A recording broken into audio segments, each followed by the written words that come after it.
Hello there, this is Fiona, one of the co-hosts of the DM's Book Club, a weekly book club podcast where we read about some Dungeons & Dragons and discuss how we might include it in our role-playing campaigns. In this episode, I interviewed Ben Reagan, a freelance writer and content creator for D&D 5th edition. Better known by the alias Never Not DM, Ben specialises in creating dynamic monsters, cinematic subclasses, and unique magic items for Dungeon Masters to share at their tables. He's also the author of the hit Kickstarter Professor Gilroy's Guide to Fae, which is currently a bestseller on Drive-Thru RPG. Ben's latest Kickstarter, Professor Gilroy's Heavenly Handbook, is launching next week, April 26th, and I highly recommend checking it out. Ben, as you'll hear in the interview, is incredibly passionate about making memorable and exciting encounters for D&D adventures. And honestly, best of luck to him, and I wish him well for his upcoming projects. You can find all the links to Ben's work and the upcoming Kickstarter for Professor Gilroy's Heavenly Handbook in the episode description. Hope you enjoy, and see you on the flip side. So, the first question is, can you tell us a little bit about yourself? Who are you and what do you do? Hi, everybody. My name's Benjamin Reagan, better known as Never Not DM on Twitter with all my content. I am a 23-year-old content creator doing it full time. I live in Virginia in the United States, and I'm currently taking a break from law school. I finished my first semester and decided I wanted to really focus on my D&D content. I had a successful Kickstarter in the fall, but I really wanted to see if this was something I wanted to do longer term. So I decided to take a year off and just focus on content creation. I guess we start with the big question. How did you get into role-playing games in general? Are you more of a player or a GM? Well, if you couldn't tell from like the Twitter handle and everything, I'm a forever DM, but I will, break the immersion. I do play in a weekly game. So technically, I know, I am actually never not DM, but mostly not DM is not like very catchy. So it's already taken. Somebody else has got that. Yeah. I used to actually be a professional Magic the Gathering player. And I put professional in the quotation marks because I was never like one of the greatest, never like world champion or anything like that. I played on the basically kind of the rookie circuit. I had some good finishes, played on a pro tour, top 8 at a Grand Prix. But professional Magic, for anyone who doesn't know, is incredibly stressful. The very best standard player in the world, Brad Nelson, has only a 72% win rate. Best standard player in the entire world, undoubtedly. And to make the top 8 of a tournament, which is kind of the glory and the money and everything, you need usually like an 85%, 80% win rate. And so you're just traveling to these massive events and you're paying a bunch of money to travel. You'll go to maybe 12 events a season. And I was getting maybe 3 top 8s in a Star City event a season. Right. So there'll be so many tournaments you just go to and you do poorly, luck's not on your side. And it's just such a stressful environment. So I decided to quit and stop playing Magic professionally and playing Magic basically at all. And I was pretty lonely because basically all of my friends were Magic players. Right, of course. And my girlfriend told me, you should go and look for some clubs and some stuff to go do.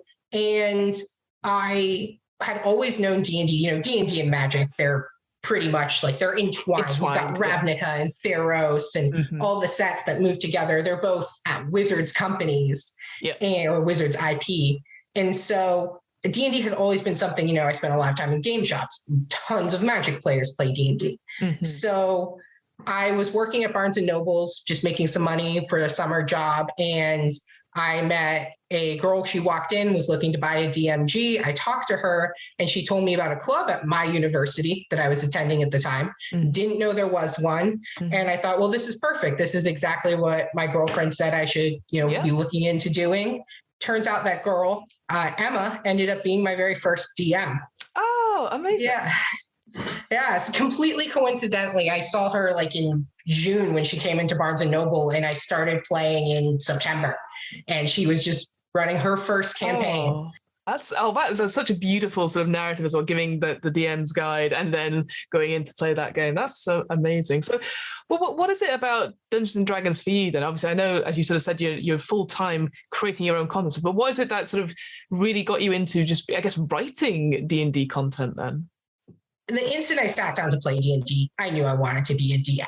I knew I wanted to be behind the screen. That was exactly what I wanted. Mhm. It was what was calling to me. And a necessity of being a DM is making some of your own stuff. Of course, no shame at all. I use modules all the time. Mm-hmm. But, you're never going to run a module like just straight from the book. You're going to adapt it a little to your character, add in your own custom magic item, maybe a different zombie or a different boss. And so a lot of that it started kind of naturally from that being in the DM seat, creating my own campaign and my own worlds, and my players really enjoying it and me thinking, well, maybe I want to make some bigger stuff. But the real catalyst that told me, I could do this was the Book of Beautiful Horrors. I don't know if you've ever heard of it. No, I haven't. Please enlighten us. So the Book of Beautiful Horrors is a homebrewed bestiary that was made by Nathan Hasale, and it is a book of monsters based on Witcher. Very cool. Witcher, absolutely amazing. One of my favorite franchises. Love the games, love the books, love the TV show. Mm-hmm. And you did this entire fan-made book. I think it's the best homebrew supplement ever made. Anything I've read, nothing from Kobold Press or MCDM, I think truly comes close to this book. Mm-hmm. And I was like, I want to do this. Yeah.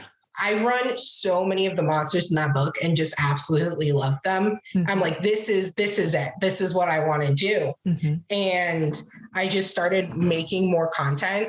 I started a podcast that ended up not working out.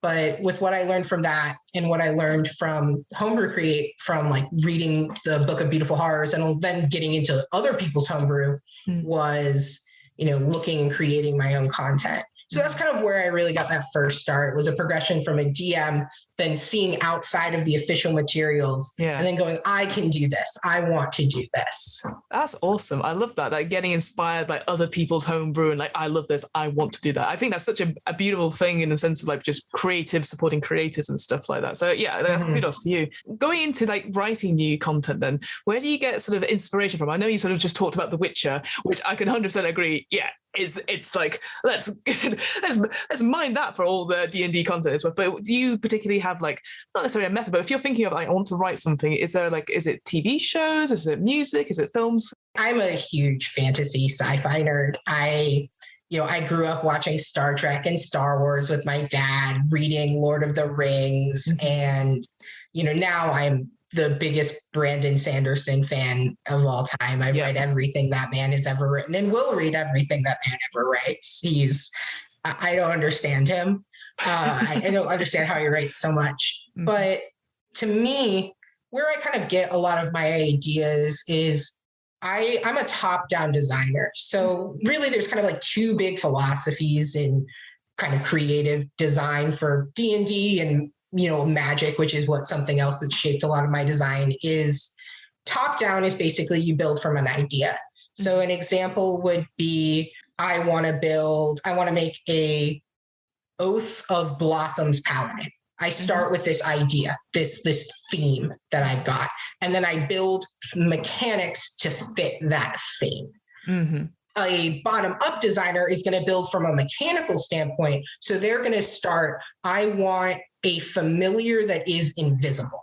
And that's what I want to base my subclass around. And then they're going to build themes and mechanics and flavor to fit the mechanic that they start with. So you either start with the flavor or you start with the mechanic. So that's, top down, bottom up. And so I'm a top down designer. I start with an idea, a name. One thing that I do when I'm making subclasses is I will just sit there and I will have a pen in my hand and I will write names that come to my head. Mm-hmm. That's how I did a seasonal oath series of subclasses that's freely available. One thing that I did there was I wrote Oath of Summer. And I'm like, well, Oath of Summer means Oath of Winter, Oath of Fall, Oath of Spring. And then I built mechanics based on, I kind of wrote down, what does spring feel to me? oh, it's kind of healing. We're looking kind of cherry blossoms and wind, life. And so then I built mechanics to fit that theme. And I think that's probably my strongest aspect of design is flavor, is building flavor into every piece of my subclass or my monster to kind of make it a very cohesive, very thematic whole. I think that's what people like about my content, is that it is very flavorful. I do struggle sometimes coming up with new mechanics or new ideas because I'm not starting there. I'm not very thinking mechanically. I'm thinking, what theme can I do, and then build mechanics to fit that. No, and I completely see that as well. And sometimes it's not like reinventing the wheel. You know, if you, like you said, just putting what you think works together and just trying it out. People don't necessarily always need new mechanics. I completely appreciate from that point of view. So is there a particular area then that you really like creating homebrew content about? Because you just mentioned obviously subclasses there, monsters, or is it just more like whenever a theme takes you, you just go, right, this could be a subclass, this could be a monster? I think probably my favorite thing to create is player options, but I do really love monsters. Yeah. My thing with player options is that I want to stay away from making homebrew classes. I at one point actually made someone a custom homebrew class, and I've never released it because it was horrible, because it's so mechanical. Right. And for thematic purposes, I feel like you can wrap so much stuff up in subclasses instead of making it a new original class. And so I really like these player options like subclasses, races, lineages, is because those are the things that I feel like really excite people. They see that and they're like, I want to make, they take a look at my, maybe my dream domain cleric, or they're looking at my Professor Gilroy's Handbook of Heroes that's got 20 different subclasses, and they're like, oh, I can build this character, this character, this character. Yeah. And that's something that I want anyone who sees my content to feel like. I want them to be able to look at this subclass or this race and be like, I can make a character for this, which is a little kind of more different approach, because a lot of the stuff that I release in like books, not just on Twitter or Patreon, is more DM focused. But I feel like on what I release to Twitter and on my Patreon is sometimes more player focused, because I want people to have that reaction. I want to build a character that can fit this, that fit that vision. I like that. Yeah, because a lot of the time when you are creating your first character, or you're talking to people and they're like, I want to play someone who's like this. I want to play someone who's like that. So that totally makes sense that you want to have, like you said, that flavorsome stuff where people get excited because suddenly the options sort of blossom and they go, oh, I can do all these things for us. So yeah, I totally see your point on that. That's really I think that's really interesting. So yeah, do you find a lot of people who do use your content or do sort of subscribe are mostly players, or is it more of a 50-50 split between GMs and players then? It's definitely more DMs than players. But I think that kind of gets to a central issue that I find in the D&D and really the tabletop RPG community as a whole, is this idea that DMs aren't players. We divide people DM and player, and it's an easy distinction to make. But I think so many people forget, DMs are players too. Now, they're the player with the most responsibility, the most power at the table, but they still are players. And a lot of DMs want to play games because DMing is hard. It is. It's just, It's something that takes a lot of time. It takes a lot of effort, and you pour a lot of yourself into. And now players, the best players, are pouring a lot of themselves into their characters. And that makes for incredible role play and great table dynamics and is a lot of fun. And DMs want to do that too. So I feel like, saying, most of the things that I make are marketed towards DMs, because the reality, and this is kind of a sad reality, is that DMs are the ones who are spending money. And, I find it difficult. I've been playing with the same group of players for about 2 years at this, no, more than that, 3 years at this point. We've been playing in campaigns together. They're really good friends of mine. Some of them are friends from in other areas of my life, not just D&D too.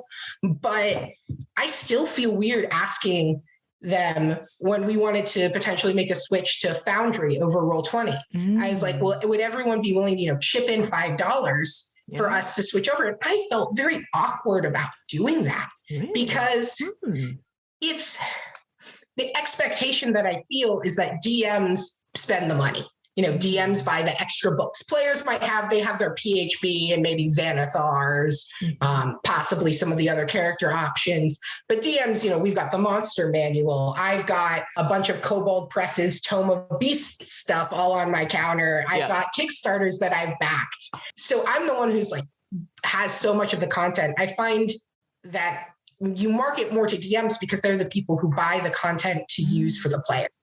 And one thing that even with these player options, remember, I went back and I said, I want players to have this evocation, this feeling like I want to build a character for this player option. Mm-hmm. One thing that I find a lot of tables have is DMs are kind of hesitant towards third-party content for players with good reason, because a lot of the random stuff that's on D&D Wiki or on D&D Beyond, homebrew stuff, is not balanced. It's not fun. And so DMs initially have a gut reaction of, no, I don't want to allow that at the table. Mm-hmm. So marketing player options and stuff and the DMs having it is because then the DM will be here are some additional player options from, that I found on this site that I think are balanced, and here they are for you to use. Mm-hmm. So I feel even though a lot of what I make goes to players and giving that feeling of wanting to play, I'm still marketing to the DM because the DM is, our table's gatekeeper, and they have to agree to let something at the table for it to happen. And if it's not official, there's a barrier there. So I think it's better and it gets used more if you're, giving stuff to DMs. And you've really brought that's a very interesting point as well. This idea that it's kind of not free D&D. Obviously we can, use our minds. We don't have to buy dice. We can use dice rollers and stuff like that. But you're right. I think the majority of stuff that I have DM'd is stuff that I have bought. It's not necessarily someone goes, oh, I think you should do this. And it's interesting, like just that story about you saying about switching over to something else. And I just hadn't assumed that because you assume it's a experience with your friends. Somebody would buy, say, the board game, and then you all go play that board game over at a friend's house. You don't charge them £5 to play the game or anything like that. So I think it's quite interesting, I guess, ways of how do you make it so that people can share in that sort of experience, but without charging money for it? Because it's not, I guess that sort of experience it doesn't really come free, really. And in terms of not only just financial freedom, but also if you're a DM, like you were saying, sort of when you're doing all this prep, you want to make the world exciting for your players, writing stuff, having that the time and energy to write down and create a world for them to play in, and then for you to be a part of it as well. That's very interesting. I hadn't considered that actually as a point. So thank you for that. And I think it's just something to really think about is, DMs are players too. They deserve to have fun. From if you're an aspiring content creator, the people who are going to buy the most things are probably going to be people who are DMs or want to be DMs. Mm-hmm. Now, that doesn't mean all people are going to do that. I definitely have people who I know are almost always just players who are my patrons or backed my last Kickstarter, and they just wanted the cool character options where they reading through D&D books. This isn't a universal truth. It's just something that happens in our hobby. Yeah. And I don't necessarily know if it's a problem. I don't know if it's something that's bad. It's just kind of the reality of the world we live in. Mm-hmm. And as a person who makes D&D content, I know I'm supposed to say, I don't do it for the money, and I don't, I could do so many other things and make more money potentially. I do this because I enjoy it, but I can't make content full time if I can't pay my rent. Yeah. That's kind of the reality. And so that's why, the majority of my stuff is made for DMs, and my big Kickstarter stuff is almost always marketed towards DMs. My next one, Professor Gilroy's Heavenly Handbook, is mostly monsters, magic items, and that's got a couple of player races and some player options as well. But it's much more DM focused because it's a larger book, larger supplement. Let's go on to that then. So most all of your work sort of revolves around this character, Professor Gilroy. Can you tell us about this character and sort of why did you sort of use a sort of a character to describe these the classes and races and the sort of the monsters that you sort of come across in all of your supplements? It's just a very interesting thing. I don't think I've really seen that per se in homebrew stuff before. Professor Gilroy is based on an NPC that I had in my very first D&D campaign, Professor Trayvon Lattergast. And he was this eccentric archaeologist who had like the players rescue him, and then an entire arc later they go to a city, bring him back after they rescue him completely inadvertently. And then the ending of that arc was that he takes them on this adventure to find the lost city of Galandar.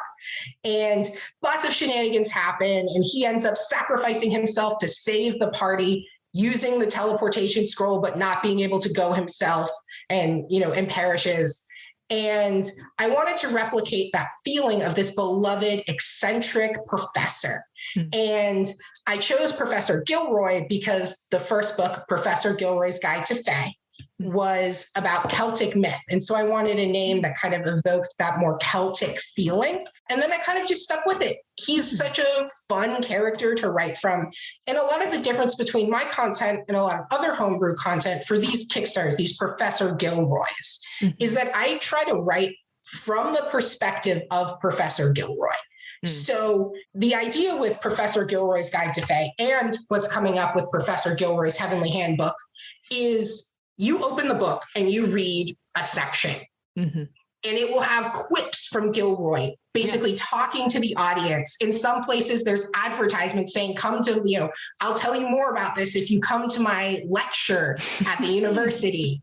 And it's all about kind of a more personal connection. The goal is that this is not just a book that you can pick up and run, but that you could give excerpts of it to your players, and that they could find it in world and read it, and that all the lore and the flavor of these creatures kind of cohesively fits into this narrative that the professor spins about different creatures. And it's very easy for a DM to say, oh, well, something changed because Professor Gilroy didn't get it right. Yes. And so using a forward-facing, having this main character lets you create a more cohesive story and a more cohesive world building, even in something like the Guide to Fae that has it's not an adventure, it's not a module, there's no story, but there is a flowing narrative and a voice throughout. I love that. Again, I love that idea that you can give parts of the book out to your players and make that almost seem real. I'm a big fan of, again, I don't do it, but I'm a big fan of props when that happens. So I love that idea that you could, like you said, like sort of photocopy a few pages or just leave the book aside. And if it comes about there, they can look and read it in the break and just find stuff. And I love that joy of that idea. Yeah, like you said, the advertisements, like, you'll find out more on this lecture. Great idea. I love that sort of thing. So you said like your first sort of project with this, the Fae was the theme. Why did you sort of pick that as the first sort of big theme then for this sort of, I assume, an ongoing series? Yeah, I'm working on a Professor Gilroy will be this Kickstarter and at least one more, and then I might be doing a little something different after that.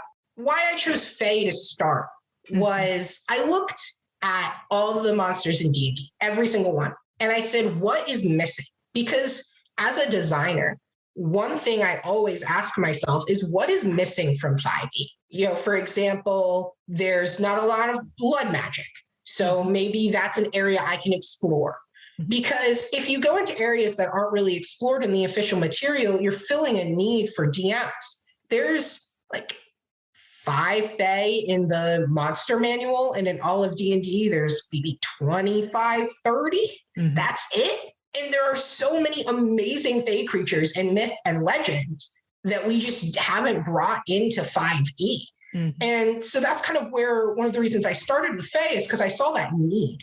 I, as a DM, was like, I want to do more Fae stuff. And then I was looking through all the official material and I'm like, okay, I get there's like 4 kinds of hags. Hags are cool, but I've done hags. What else do I got?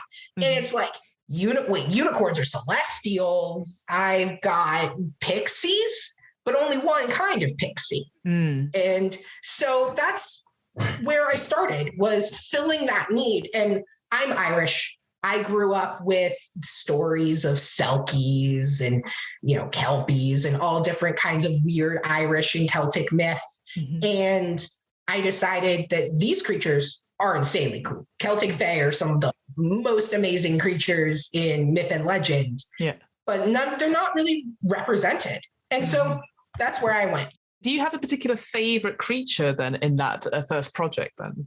Yeah, I think my favorite creature is the Selkie. love the movie The Song of the Sea. That's such a great movie. Yes. It's beautiful. If y'all haven't watched it, you should, because it's absolutely beautiful movie. And one of the reasons I decided to really push forward was Celtic Fae. Was the Selkie was the first creature I made for this book. I made it at this point, almost a year ago to date. I was sitting and I typed it out and I'm like, Celtic Fae, we're going for this. And it stayed one of my favorites. I like creatures that are a little lower on the CR. So, it's a CR 4. Mm-hmm. It could be good for maybe a level 5 party as a medium encounter, or like pretty tough for a level 3 party. And it's just got such an amazing, the Selkie has such an amazing story. It's a woman, a feminine fae who transforms into a seal. And a lot of the time they have a lot of interaction with mortals. Mm-hmm. They have mortal children, which is something else I brought up in Professor Gilroy's Guide to Fae, is having a lineage where you are the child of a Selkie with a mortal. Oh, very cool. And so bringing all of that together and creating this kind of myth of the Selkie was probably one of my favorite parts of making the book. Absolutely. And the Song of the Sea is such a beautiful film. And there's something amazingly interesting about Selkies as well. And obviously there's a weird connection to mermaids and everything like that, but on a deeper scale as well. So 100%, any myth about Selkies, I'm like, yes, amazing work. So let's move on then to obviously the main reason sort of you're here. So you're about to launch your next project, which is the Heavenly Handbook. And it's a big question, I appreciate. But like, how do you even go about starting? Like, because obviously it's ready for crowdfunding. You're going to sort of launch it up, hopefully in the next couple of weeks and stuff. Yeah, we're going to be launching on the 26th. How do you go about getting a project from sort of the brief to Kickstarter or any other crowdfunding platform? So this is a really big question. Yes, I'm very aware. It's a lot more complicated than you even think. And one thing I want to say to all the content creators who are listening to this, Kickstarter is hard. I have never had a project that was more challenging than Professor Gilroy's Guide to Fae. Mm-hmm. And not just that it pushed me creatively, but also that it pushed me work-wise and pushed me as a project manager, because there's so much more that goes into it than just writing the content. Honestly, I would say writing the content was the easy part. Which, I wrote 90% of this 125 page book. Mm-hmm. We were pushing over 50,000 words. Mm-hmm. It's a lot. So I'd say the first thing to start out with is actually the kind of your content. I'd say, we talk, content's the easy part, mm-hmm. but what is your theme? What are you going to be bringing to the crowdfunding platform? And why are people going to back you? That's the first thing you got to ask yourself. Why is someone going to spend $25, $50, $100 on your product? What makes it special? For example, Professor Gilroy's Heavenly Handbook that's coming out, there are less than 10 angels in all of official D&D. Every single source book, there's less than 30 celestials, while there are over 130 fiend stat blocks. Yeah. People love their fiends. That's really irritating. But here's the thing, fiends, and this might be controversial, I'm sorry to anyone, fiends are boring. I love it, yeah. Fighting a giant incarnation of evil is fine. It's fun. But for me, good villains are the best villains. Yes. And by good, I mean good aligned. Mm-hmm. Having an angel that says, I'm going to destroy the city because it is ruled by vampires. But the vampires might not necessarily be bad. No. They might even be doing a pretty good job at running the city. And the players then have to decide, well, do we side with the vampires? Mm-hmm. Do we side with the angel? And now they're put into this confrontation where they have to make a choice that says who they are as characters. Are they going to stand by and let this city be destroyed? Are they going to assist the angel? Are they going to help the vampires make an alliance with creatures of the undead? And that's one of the things that I find very interesting. And, when I'm asking, why is someone going to back this? For the Heavenly Handbook, there's not a lot of great celestial creatures. Mm-hmm. There's a gap in 5e for having amazing angels. In all of celestial creatures, all the angels, there's one CR4. Everything else is CR10 or higher. There's not in almost all D&D, not all D&D, but the vast majority is played between levels 1 to levels 10. That's where D&D is mostly played. And so we have all these wizards celestials are still pretty cool, but we're not using them because I'm not going to throw a CR22 solar at my players. They're never going to get there. Absolutely. Yeah, most campaigns are never going to get there. And even if they do, a lot of DMs are going to probably run maybe something a little more traditional, dragon, beholder, that kind of thing. So if we want to have more celestials, my goal is the Heavenly Handbook isn't just celestials, but specifically a ton of celestial creatures for every level. So that you can bring these creatures that are very neglected in 5e into your games easily. So when we ask, why would someone back this?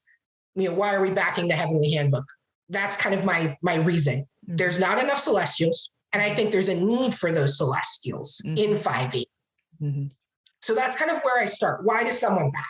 Yeah, I was going to quickly just interrupt there because, I completely agree. Like, if you look at the Outer Planes in general, Mount Celestia gets like a tiny paragraph, whereas all the evil planes get almost like 2 pages of stuff. So it is nice to see that. And I completely agree. Having stuff that is lower level, just so you had that chance to encounter it and not be, like you said, completely obliterated or just be like, well, what's the point?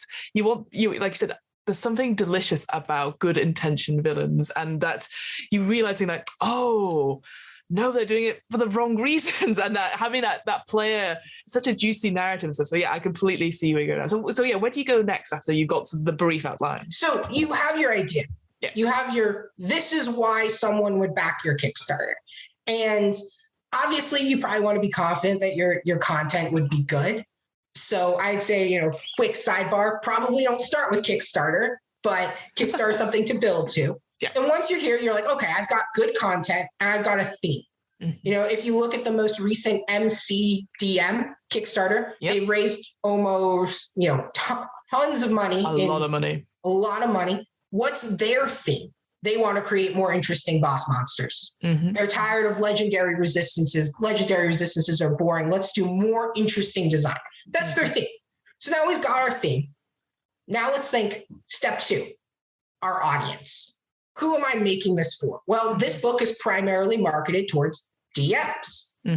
Over 40 stat blocks, 50 magic items, 4 player races. So almost all of this is DM-facing material. So I'm marketing towards DMs. And now you've got to think, what's your marketing plan? What's your strategy for getting your Kickstarter out to people? Now, there's a ton of different tips and tricks for, how do you succeed on the Kickstarter, but you want to have a kind of a solid marketing plan. That means, unfortunately, social media marketing.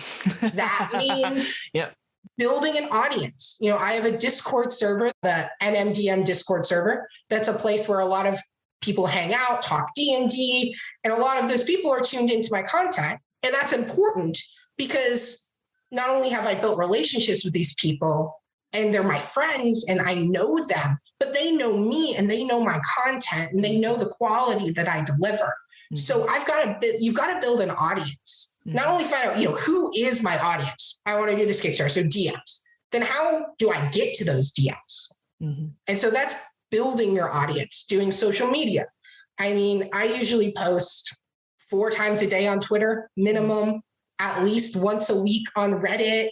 I'm doing Pinterest now, which I'm very bad at, but I try. I promise Pinterest isn't just for 40-year-old wine moms. There's a lot of D&D people who are on Pinterest. And then I have my Discord server. I'm going to be starting an email list. All of these kinds of things help to build your audience. You have a target audience. I'm targeting basically all DMs. So, because I too have used Pinterest in the past. So, what would you use it for social media stuff? Would it be just putting your content up there, or would you be doing collections? Like, I'm very, very curious. Like, why would how I put my content up there? Pinterest doesn't suppress links. Because it is links. Pinterest most of the time is people linking to, say, a Reddit post or linking to an image on Imager, right? So they can't suppress links. So you can post your content and then post a link. For me, almost all of it directs to my Patreon. And then people go to your Patreon from there. So I just post my content. There are so many amazing homebrew monsters, maps, so much great content you can find on Pinterest. If you haven't spent some time just like searching like tabletop RPG maps, if you're a DM and you use virtual maps, let me tell you, you can find some amazing free stuff on there. That's amazing. Yeah, I had no idea. So I definitely will be reactivating my Pinterest account and getting rid of it and just trying to get all the new boards on table RPGs. That's amazing. I actually had no idea about that. So yeah, Pinterest is really big for tabletop, which I didn't know until I started talking to other creators. And that's a lot of way we're talking about building an audience. And you've got to get people who are going to see your product. A lot of building an audience is not only talking to just a DM, but to other creators as well. There's so many great networks of creators out there. I'm pretty active in the Hope for Tabletop RPGs Discord. It's a really amazing place. So many content creators and lots of players and DMs, but a lot of content creators supporting each other and helping each other, ready to answer questions. That's one thing I always try to do in my server as well. Somebody says, hey, Ben, I want to start making content. How do I do that? I always want to be able to take some time and show, talk about, what can you do to help build an audience up. But overall, we've got the audience. We're doing social media marketing. We're talking and building relationships with other creators. The most important thing in all of that is being genuine. I talk to other content creators because I like their content. People know if you're just talking to them because you want them to boost you. Yeah. Or you want them to engage with you. And people can smell that a mile away. So it's important to find content creators whose content you enjoy to talk to. It's important to find and build relationships with your audience that's genuine, that's based on shared interest, and maybe it's interest in your content, but is built on this idea and community of D&D. And so that's one thing that we're building an audience, but an audience of people to see your content is more than just eyeballs and people to spend money. It's building a community who are willing to support you and want to support you, and they want to support you because you not only make a content, but because you're genuine and because you want to hear what they have to say and want their opinions. Yeah. So that's step 2.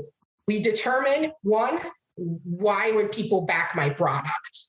2, who's my audience? Then we kind of got that second part. Now we got to reach that audience. That's going to be kind of our third thing.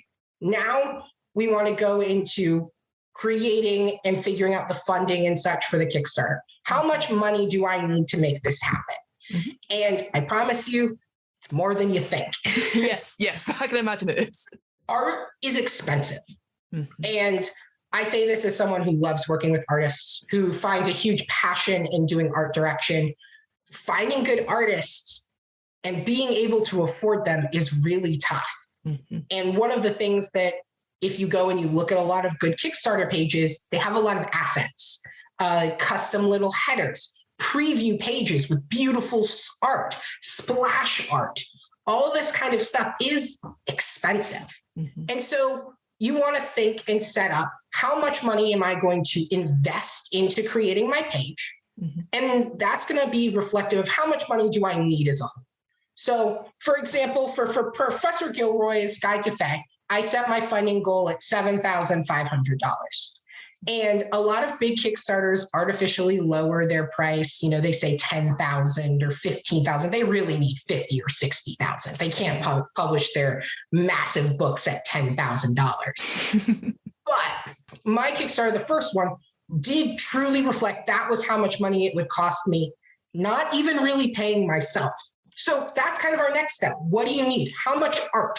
If you're going to be making a bestiary, you're going to need way more art than if you're making a module or a book of subclasses. Then are you going to write it all yourself? And if so, are you going to pay yourself up front? I built in a very small amount of payment to myself, and not nearly what I charge other people who asked me to do when I was writing for these projects. My hope was that the Kickstarter would fund over, and then I'd be, that would be my more portion than just building it in. So it's important to think about those kind of questions. Are you going to need another writer or another 2 writers? Are you then, you're going to need layout if you can't do it all yourself. And that should be the biggest theme of this step that you should take away is don't do it all yourself. Even if you're decent at layout and you're a fine editor, obviously you always need an editor no matter what, but you're a good editor, you're a good writer, and you're an artist, I still wouldn't do it all yourself. No. You got to build your team. And so that's kind of that next big step is figuring out what is everything that's going to be in the book? How much is that going to cost me? And then getting the team together so that you could make this book. So that's kind of our next step. How much is it going to cost? And how much am I willing to invest up front in maybe paying people to do sponsorship ads, that kind of thing. That's our next step. Once you've gotten that, you set your funding goal. Next, we make our Kickstarter page. We talk about goals, price points. How much is someone willing to spend on this? How much would someone spend? And we build from there. And then that's when we create our Kickstarter page and get everything all together from a financial standpoint of this is how much money we know how much money we need. Now we're figuring out how much we can now charge for the product that we want to create and what we want to build on that page, putting assets and layout and all that kind of stuff together. So that's kind of how we get all started there. We know what we want. We know what is going to be in the Kickstarter. We know generally what we're going to be charging for the Kickstarter. And then that final step is marketing, getting that Kickstarter out to people. Now, we want to go all the way back to step 3, where you're building your audience. You should already have an audience of people to go to. But with something like a Kickstarter, you probably want to expand outwards. So that's then going to be talking to people to do sponsorships, advertisement videos. For example, for Professor Gilroy's Heavenly Handbook, Nerd Immersion is going to be doing a detailed video breaking down my upcoming Kickstarter. Mr. Tarask will be doing one as well. I've been doing a lot of cross promotion where there have been lots of creators whose content I love that I've been promoting to my audience and promoting their Kickstarters. And they in exchange will promote my Kickstarter to their audience, and they like my stuff as well. So when we've built that audience, we want to expand a little bit outwards, maybe some paid ads or something like that. And then we're getting into, Kickstarter launch, and there's a whole bunch of stuff. So this is all before launch date. Yes. Right? Yeah. We had all of these steps. We had to have an idea. Then we had to figure out who is our target audience. We had to make sure that we built an audience of people from our target audience. Then we had to decide build the team. How much is this going to cost me? Then we had to decide how much are we going to charge? What benefits and such are we going to offer to people? And then we have marketing. And that's all just to bring a Kickstarter to launch date.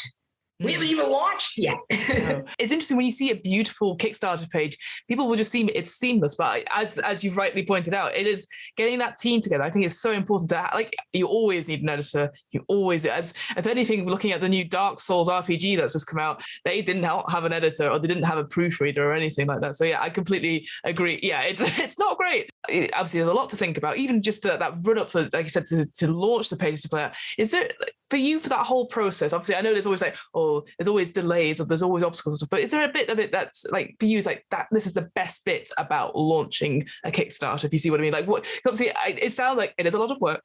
It can be tiring, exhausting, tears can be had and stuff like that. But is there something that you like, what is it that makes it worth it, I guess, if you see what I mean? So I'm right now, while I'm talking to you for everyone at home, I'm holding a book that I wrote and it's in my hands. Yes. I wrote 90% of it. I did the art direction. It is my name on the cover. I don't know how to describe the feeling of when I got my first test print and got to hold my book in my hands. And even if holding a book that I contributed to in my hands is a truly magical experience.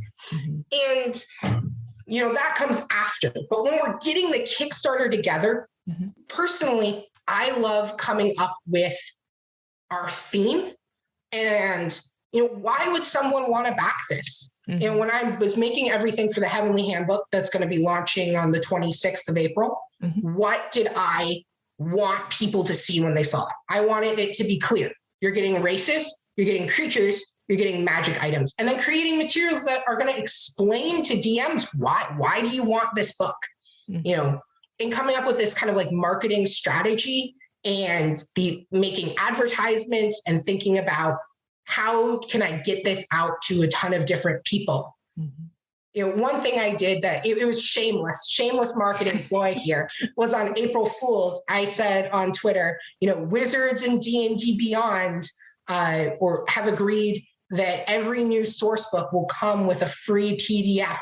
It was totally an April Fool's joke. But then my comment was, Wizards would never do something so consumer friendly, but I do. Because one of my things, and this I truly believe from the absolute bottom of my heart, every single tier, if it's a print tier of a Kickstarter, should always include a PDF. 100%. It is consumer friendly. It means your product is going to be used more. And that's the goal. I make these things for people to use them, not sit on their shelves. And PDFs are free, quote unquote. I don't have to pay printing and shipping costs for a PDF. I see these huge Kickstarters and they're going to charge you an extra $25 for a PDF. I know. Wizards, you buy a $40 book. They're going to charge you the same amount, $25 on D&D Beyond. And I know Wizards and D&D Beyond are now together. They weren't at the time of this. But I think that that's not consumer friendly. So that's one of the reasons I always include a PDF at every tier. You're backing at the lowest tier, you're just getting the PDF. But you back for the print tier, you get a PDF. You back at the highest tier, you get a PDF. And, obviously this was a shameless, like this was a marketing, like something that I wanted to do to showcase what makes my Kickstarter different than, buying, why are you going to spend $25 on my Kickstarter and potentially not buy one of the newer D&D books? Here's the reason: you're getting a PDF. Agree. And so coming up with those kind of things and thinking about, how can I market this and show people why I believe in my product? And a lot of people sometimes get kind of icky about marketing or advertisements. And what I come from is I believe in my product. I use my creatures at my table, right? And so my goal is to show people why I think they should use that at the table too. It's coming from a place of, these are things that I believe in. And I want to help convince you that this Kickstarter is worth believing in too. And so I want to kind of just shy away. I know we're talking a lot about marketing and advertisement here. From marketing to advertisement doesn't have to be this kind of icky thing. It can be you telling people why you believe in your product. Because if you don't believe in your product, if you don't believe you're putting something out there that people would do it, then you need to go all the way back to step one. That we talked about on this 7-step Kickstarter journey. You need to go all the way back to step one. No, I completely agree. There is that sort of thing. I totally get it. Like networking, I cringe at it myself and maybe there's that imposter syndrome as well. But if you don't believe in your own work, then who else is going to believe in it? And it is so true. There's that just the confidence to do it. And like you said, that you sort of mentioned it before, that's just being honest and being truthful and then supporting people, because people will see you're being genuine. And that's the key thing, that you can be grounded, genuine, and still believe you've got a good product. Because it's just fascinating. I guess maybe we are not biased, but maybe that sort of thing when we see like Dragon's Den or Shark Tank, that sort of thing, and these people just come on with lots of bravado but have a terrible product, so people see through it. So maybe they're like, but maybe I don't have a good idea or a good product. And that's completely untrue. Like I said, as long as you're genuine about it and you believe in your stuff, the world is kind of your oyster. And I'm a big believer in that. And I just wanted to say as well, I completely agree with the PDF thing. There's a game store near me, which just basically every time you get a physical copy of a book, they instantly say, what's your email address? And then they will send you the PDF right then and there to your phone, essentially. So you've got it. And I think that's perfect. Because you might be giving the PDF to somebody else or the book to somebody else, but then you can at least have the digital version. So you don't have to have the book with you. And if you need to look something up, and especially when more and more people are using digital devices at the table as well, you might not want to take a huge book, as you said, to be left on the shelf and never be read.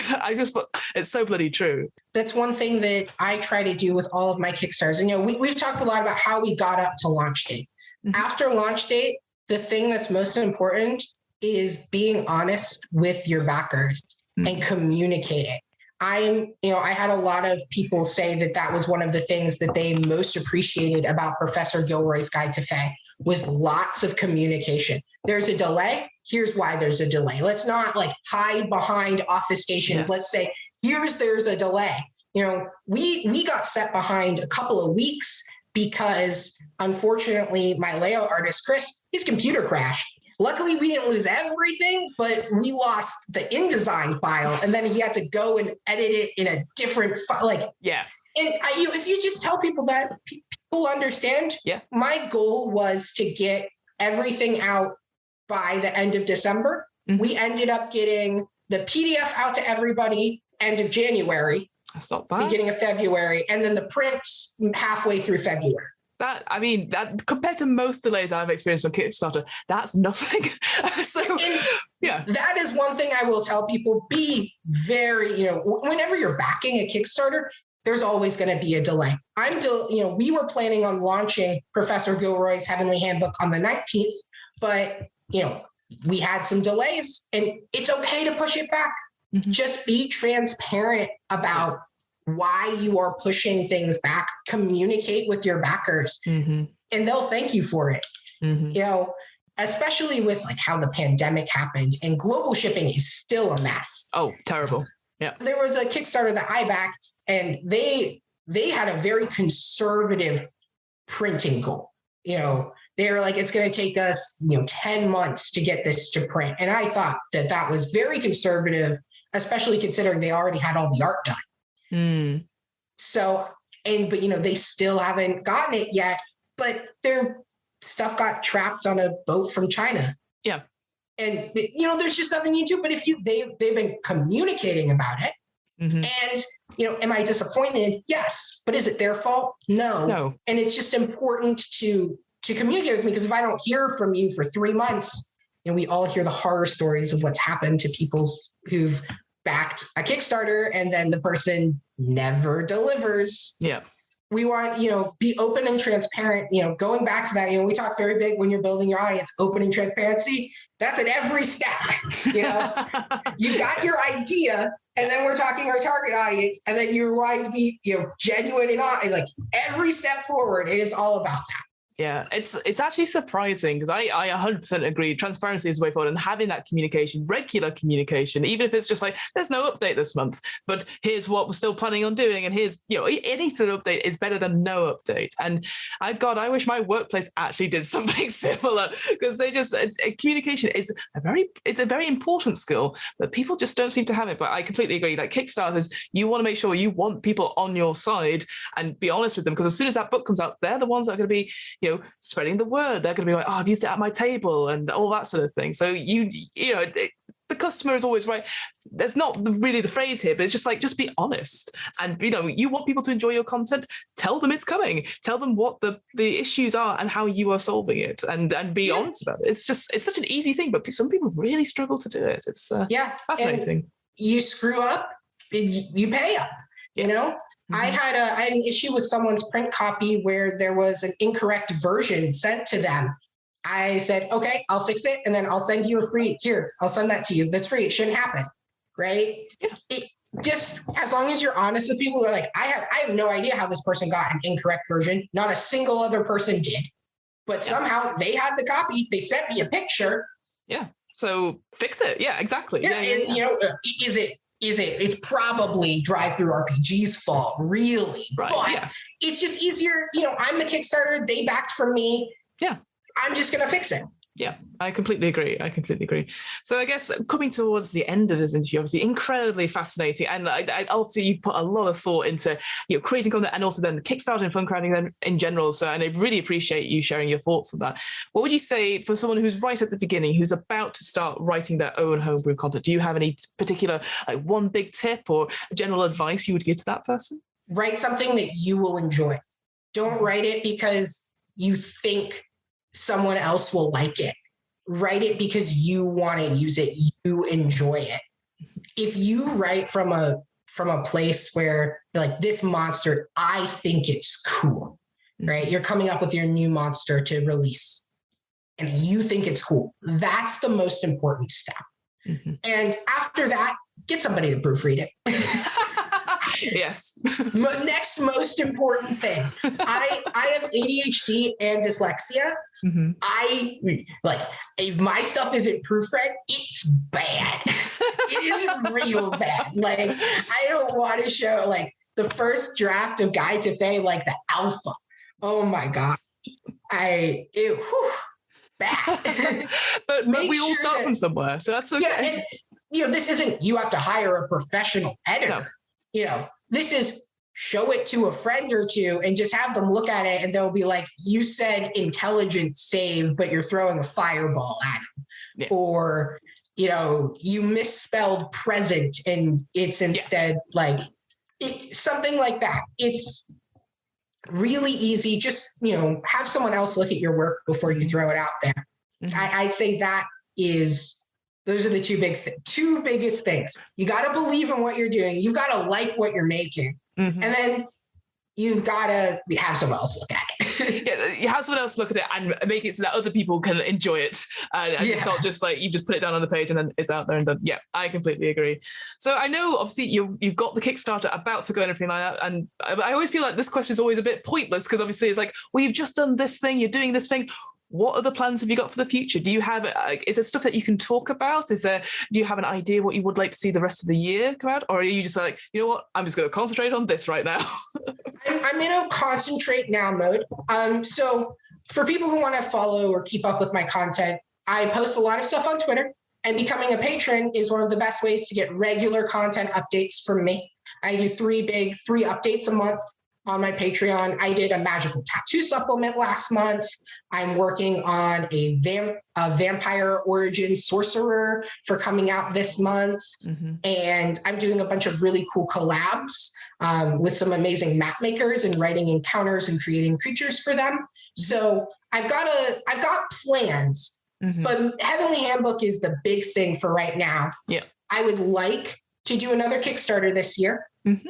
but the thing about Kickstarter is until you've fulfilled, unless I think you've done 4 Kickstarters successfully with them, they don't let you open another one while you're still fulfilling. And that makes total sense. Yeah. Heavenly Handbook is going to launch the 26th. Mm-hmm. Then we're going to do, 4 weeks on Kickstarter. That puts us the 17th mm-hmm. of May. Mm-hmm. And from there, one thing is a lot of the writing is already done. Yeah. From a design standpoint, I'd say when we launch, we will be 90% done with design mm-hmm. and probably 25% done with writing. Mm-hmm. But the real big barrier is art. I'll only be 10% done, and good art takes time. Yes. So, then it's, time for artists, and then editing and revising, and then layout. Whew.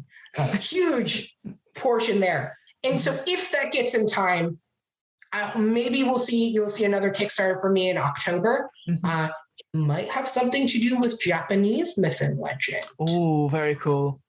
Because that's another neglected area of myth that isn't really transported well into 5e. Mm-hmm. So we might be getting that this year or next year. That's kind of the next bigger project on the horizon. But honestly, right now it's all like, got to get everything ready for the Heavenly Handbook. Yeah, which I have totally appreciated. So when I do ask that question and I see people go, really? I've just talked about all this stuff and you want to know more? So yeah, no, I completely agree with you in that. And honestly, I have no doubt that could be well funded and over the target and stuff. So, but best of luck as well with that. Because it's exciting, and I'm so glad to speak to you, certainly about how passionate you are. Because there's designers who sometimes like you sort of mentioned that sort of idea that I'm glad people enjoyed the Kickstarter. Well, if you don't believe in it, then people are like, oh, okay. But it's such a joy to talk to you because you are so passionate about it. So thank you. So my final question is, you sort of mentioned it a little bit before, but where can we find your work and where can we follow you on social media, on Discord? Where can we find your stuff? Easiest place to find me is on Twitter at NeverNotDM. That's where I am primarily. And then you can also find me at Patreon, NeverNotDM, NeverNotDM everywhere.